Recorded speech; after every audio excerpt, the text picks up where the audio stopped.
Muy buenas noches, bienvenidos a Odisea. Es sabido que las expectativas de los distintos agentes económicos, sean inversores, financistas, empresarios, consumidores, lo que creen que va a pasar, las hipótesis que tienen sobre el futuro, rigen su comportamiento presente. Y ese comportamiento finalmente influye también en el futuro.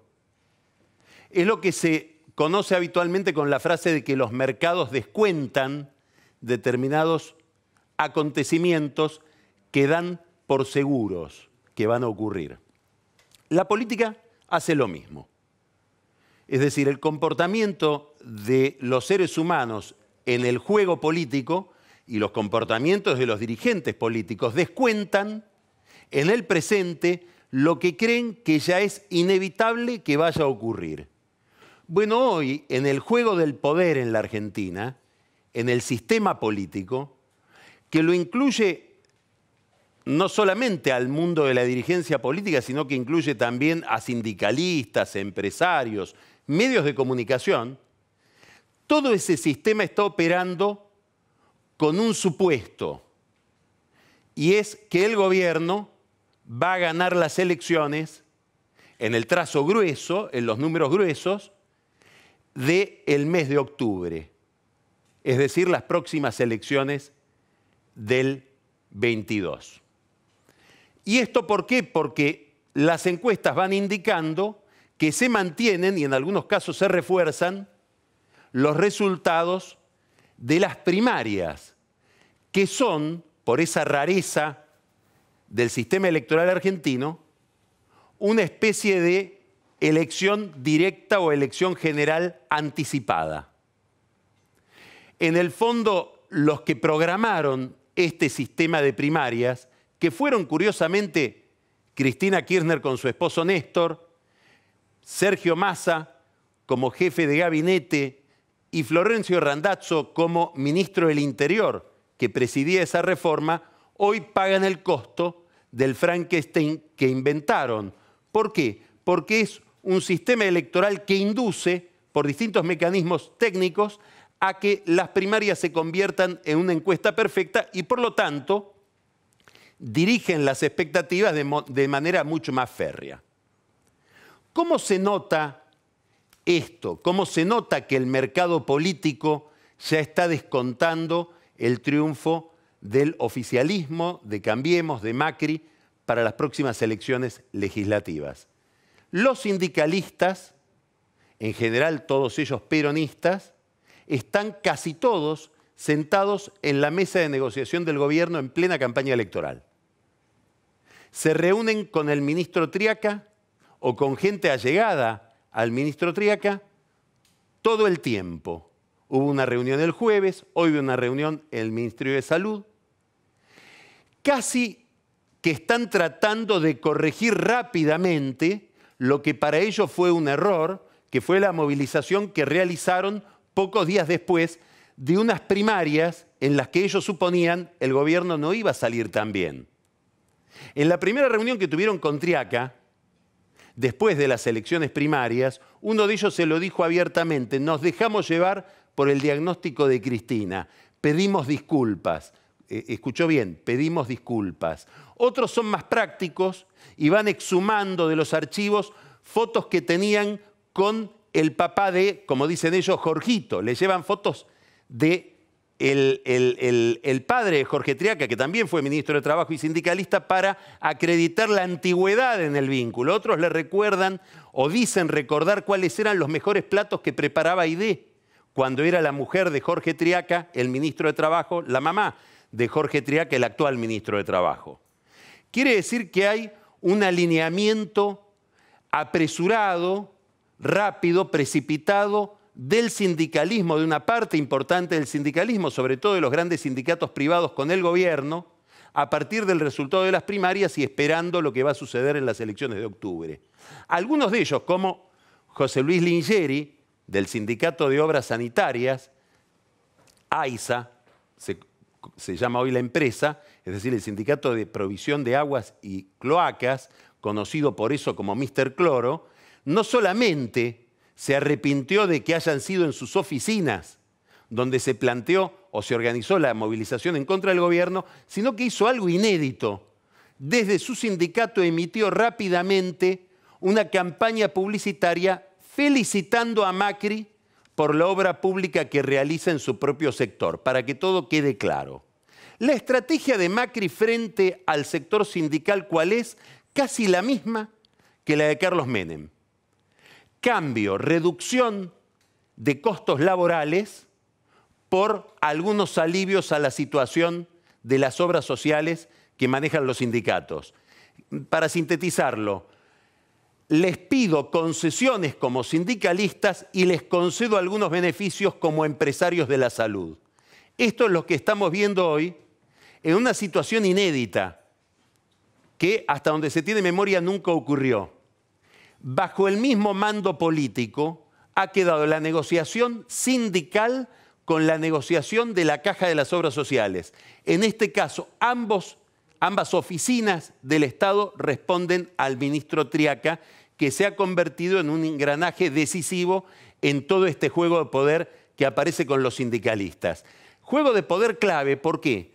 Porque en un modelo económico que tiene en su centro la necesidad de más inversiones para dinamizar la economía por la vía de la inversión privada, entre otras cosas porque la inversión estatal está limitado por el alto déficit público, es imprescindible bajar determinados costos. Uno de esos costos es el costo laboral. Por eso el eje de relación entre el gobierno y los sindicatos es tan importante. El otro es el costo fiscal. Y esta es la razón por la cual los sindicalistas del sector público no se sientan a esa mesa.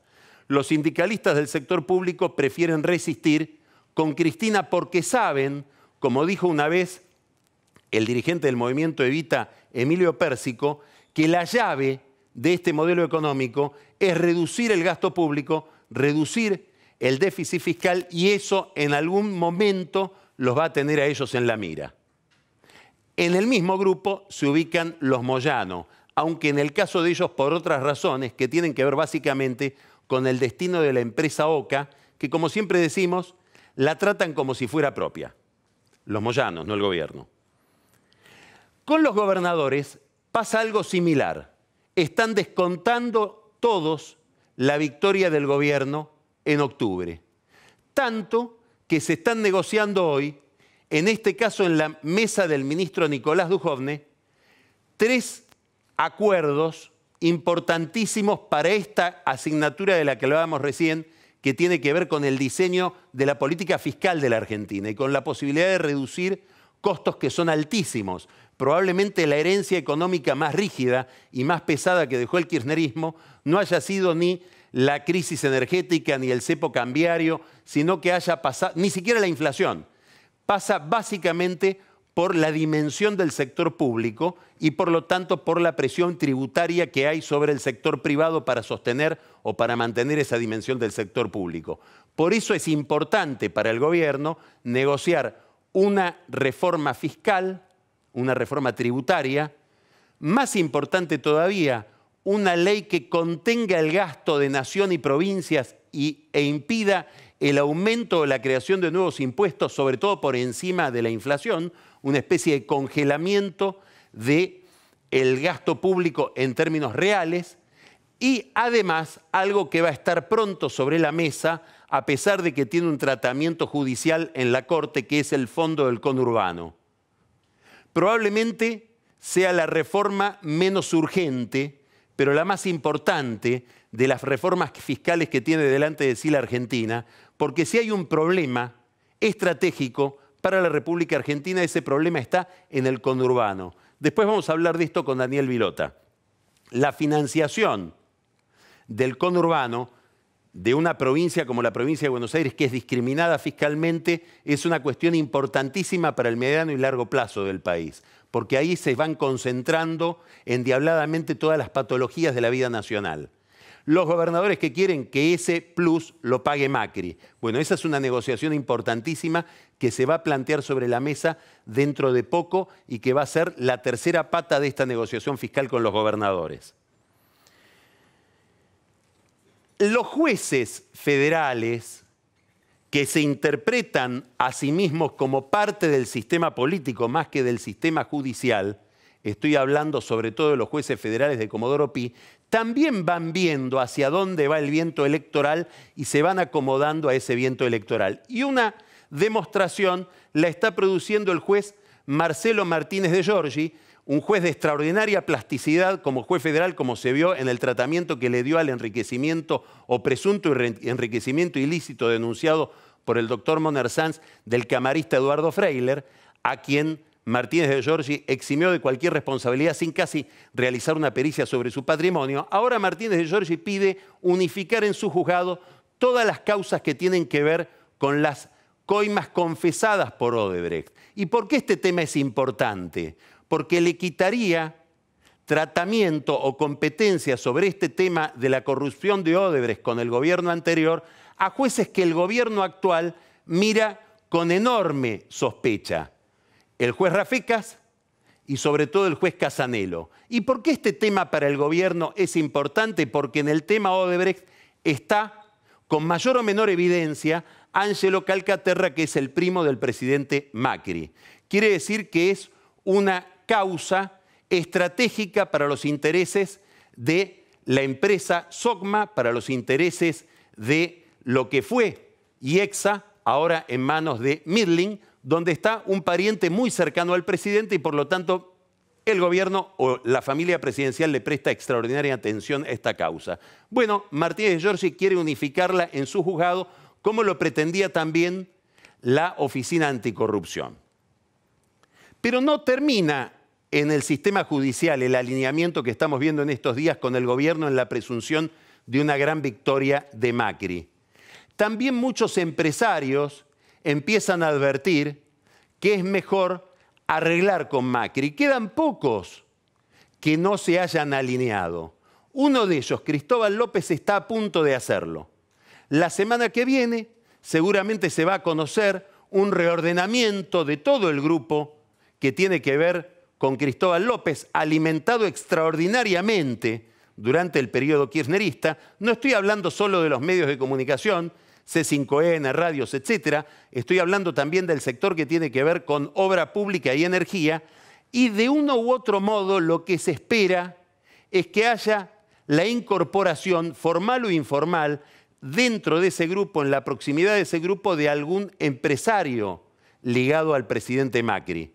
Algunos dicen que va a ser Orlí Terranova, un empresario militante del PRO, dirigente del PRO de Mendoza, amigo de Nicolás Caputo, el mejor amigo de Macri, que entre otras cosas hoy ganó una importantísima licitación de generación eléctrica en una empresa que es Central Puerto, en la que él tiene una participación menor. Bueno, Nicolás Caputo, que mantuvo una relación histórica con Cristóbal López cuando Macri era alcalde de la ciudad de Buenos Aires y Cristóbal López, como ahora, manejaba el juego de la ciudad, bueno, sería el puente para que Cristóbal López emita alguna señal de alineamiento con el gobierno. Sindicalistas, jueces, gobernadores peronistas, empresarios kirchneristas. La evidencia es que una de las cuestiones o uno de los resultados, uno de los corolarios que hay que sacar de este modo en que la política va descontando el triunfo de Macri en octubre es que Cristina se está quedando sola. Y lo advierte. Obvio que lo advierte. ¿Y cómo se lo explica? De la siguiente manera, en sus diálogos con amigos, dice, y al final la verdad es siempre la misma. El que tiene los fierros del Estado logra alinear a todos detrás de sí. Cuando los tuve yo lo lograba, se los pasé a Macri y ahora el eje de la política pasa a ser el que maneja el eje del poder estatal en la Argentina. Aun cuando no tenga mayoría en las cámaras, sigue hablando Cristina. ¿Por qué? Y porque lo que hay es una traición en masa del peronismo hacia mi persona. Y habla básicamente de gobernadores, de senadores, con Miguel Pichetto a la cabeza, y de sindicalistas. Probablemente la expresidenta tenga un error de diagnóstico con lo que está pasando. ¿Por qué? Porque si uno recuerda lo que sucedió en la campaña electoral, advertiría que la coincidencia de todos estos sectores con Macri es anterior a la llegada de Macri al poder, inclusive anterior al triunfo de Macri. ¿Por qué razón? Porque los gobernadores, o al menos la mayoría de ellos, con Alperovich, dirigentes como Bossio, ni que hablar Urtubey a la cabeza, y muchos sindicalistas, y también el senador Pichetto, le advertían al gobernador y candidato del Frente para la Victoria, Daniel Scioli, que tenía que anunciar rápidamente y emitir señales acerca de que él iba a llevar un programa económico adelante que era muy parecido al que después lleva adelante Macri, al que está poniendo en marcha Macri. Probablemente Cristina Kirchner en aquel momento no lo advertía o creía que iba a poder corregir ese destino, tal vez con Zanini como vicepresidente. Pero lo cierto es que cuando los peronistas le decían a Scioli, no lo muestres a Kicillof, hacelo hablar a Bain, mostralo a Blecher, mandalo a Urtubey a decirle a los holdouts que una vez que ganes vas a arreglar con ellos, lo que estaban pidiéndole a su candidato es que opte por el camino que después lleva adelante o que después adoptó Macri. Este es el problema de Cristina Kirchner. El problema es que durante buena parte de su gobierno, tal vez durante todo su gobierno, pero sobre todo en el último tramo, no fue la líder conceptual del peronismo. Fue líder porque, como ella misma dice, tenía los fierros del Estado, que hoy los tiene Macri. Más allá de esto, hay un problema que es adicional a esta diferencia de diagnóstico entre Cristina y el peronismo. Y es que la economía le está dando la razón a los peronistas que le decían a Scioli, sepárate de la política económica de Cristina. ¿Por qué? Porque la principal hipótesis de la expresidenta para intervenir en la política, entre otras cosas para lanzar su campaña como senadora, es que la economía iba a desbarrancarse y que el país se dirigía rápidamente hacia una especie de 2001 que está muy lejos de llegar. Más bien lo que ocurre es lo contrario. Hay una recuperación lenta, pero recuperación al fin de la economía con niveles de crecimiento que, según las autoridades, podrían llegar a ser en este momento de 5%. Recreación del empleo y un auge del consumo que los mismos ministros dicen nos alarma un poco porque preferiríamos aumentar la inversión y el ahorro, como señala hoy Martín Canenguise en una nota en La Nación.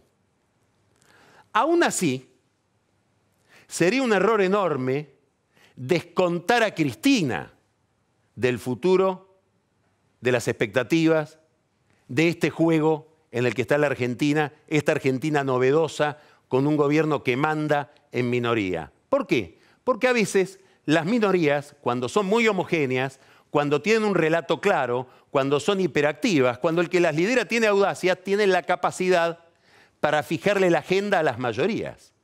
Habrá que ver cómo reaccionan los senadores del peronismo que acuerda con el gobierno cuando Cristina los denuncie por esos acuerdos en el Senado. Habrá que ver si no piden un sobresueldo por aquello que están pactando, argumentando que ahora el costo es mayor porque Cristina los denuncia. Cristina, por otra parte, para saber cómo actúa una minoría hiperactiva, cómo puede hacer alguien con pocos recursos institucionales para fijar la agenda de un grupo más grande, podría mirarse en un espejo seguramente desagradable para ella, que es el espejo de Elisa Carrió, que con un piolín y dos palitos le ha fijado la agenda al gobierno en muchísimos temas que tienen que ver con el mandato originario que recibió este gobierno para llevar al poder, el de la regeneración política. Habrá que ver ahora también cuál es el papel de Carrió en el futuro. Va a salir muy fortalecida de las elecciones de la capital, pero hay un detalle. En ninguno de estos pactos de la Moncloa que está negociando el gobierno con el peronismo aparece la agenda de Carrió, la agenda de la corrupción o la agenda de la restauración de las instituciones. Habrá que ver si en el Congreso no tenemos dos minorías homogéneas y revoltosas dirigidas por dos mujeres que se odian entre sí.